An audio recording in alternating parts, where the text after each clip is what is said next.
বাংলাদেশের দক্ষিণ পশ্চিমাঞ্চলের শান্ত এক কোণে লুকিয়ে আছে ১.৫ থেকে ২.৫ বছরের পুরনো এক জীবন্ত ইতিহাস, যা আমাদের নিয়ে যায় প্রাচীন বাংলার গৌরবময় অতীতে।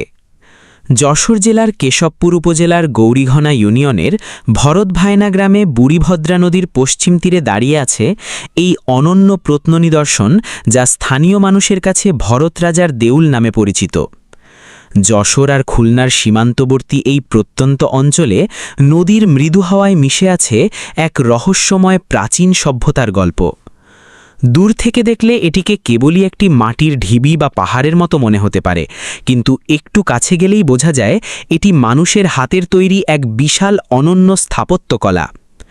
প্রত্নতাত্ত্বিকদের মতে এই দেউলটি মূলত গুপ্ত বা গুপ্ত পরবর্তী যুগের একটি প্রাচীন বৌদ্ধ স্তূপ কিংবা মন্দির।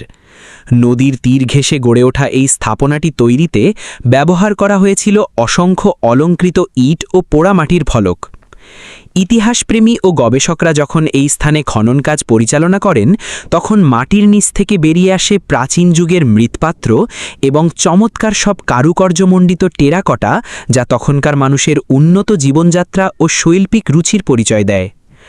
লোকমুখে প্রচলিত গল্প অনুযায়ী ভরত রাজা নামের এক পরাক্রমশালী রাজা এখানে রাজত্ব করতেন এবং তার নামানুসারেই এই পুরো এলাকা ও দেউলটির নামকরণ করা হয়েছে।